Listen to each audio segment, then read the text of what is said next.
intended to minimize, to the extent possible, the partisan sentiments of the public at large.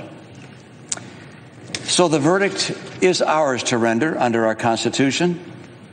The people will judge us for how well and faithfully we fulfill our duty. The grave question the Constitution tasks senators to answer is whether the president committed an act so extreme and egregious that it rises to the level of a high crime and misdemeanor. Yes, he did. The president asked a foreign government to investigate his political rival. The president withheld vital military funds from that government to press it to do so. The president delayed funds for an American ally at war with Russian invaders. The president's purpose was personal and political. Accordingly, the president is guilty of an appalling abuse of public trust. What he did was not perfect. No, it was a flagrant assault on our electoral rights, our national security, and our fundamental values. Corrupting an election to keep oneself in office is perhaps the most abusive and destructive violation of one's oath of office that I can imagine.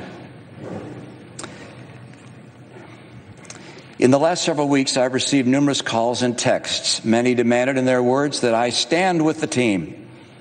I can assure you that that thought has been very much on my mind. You see, I support a great deal of what the president has done.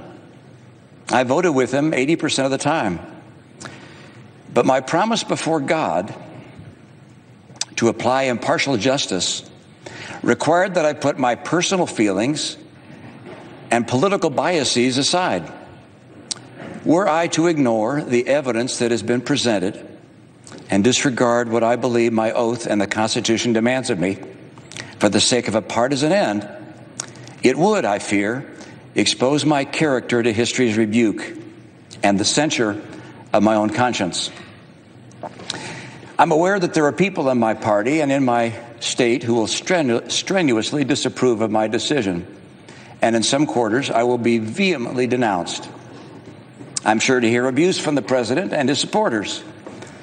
Does anyone seriously believe that I would consent to these consequences other than from an inescapable conviction that my oath before God demanded it of me? I sought to hear testimony from John Bolton, not only because I believed he could add context to the charges, but also because I hoped that what he might say could raise reasonable doubt and thus remove from me the awful obligation to vote for impeachment. Like each member of this deliberative body, I love our country. I believe that our Constitution was inspired by Providence. I'm convinced that freedom itself is dependent on the strength and vitality of our national character.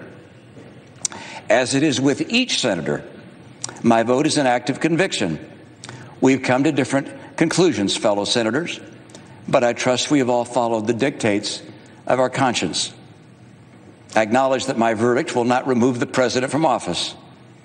The results of this Senate court will in fact be appealed to a higher court, the judgment of the American people. Voters will make the final decision, just as the president's lawyers have implored. My vote will likely be in the minority in the Senate. But irrespective of these things, with my vote, I will tell my children and their children that I did my duty to the best of my ability, believing that my country expected it of me. I will only be one name among many, no more, no less, to future generations of Americans who look at the record of this trial. They will note merely that I was among the senators who determined that what the president did was wrong, grievously wrong. We are all footnotes at best in the annals of history, but in the most powerful nation on earth, the nation conceived in liberty and justice, that distinction is enough for any citizen. Thank you, Mr. President. I yield the floor. And there you have it, making some news. Utah Senator Mitt Romney, Republican.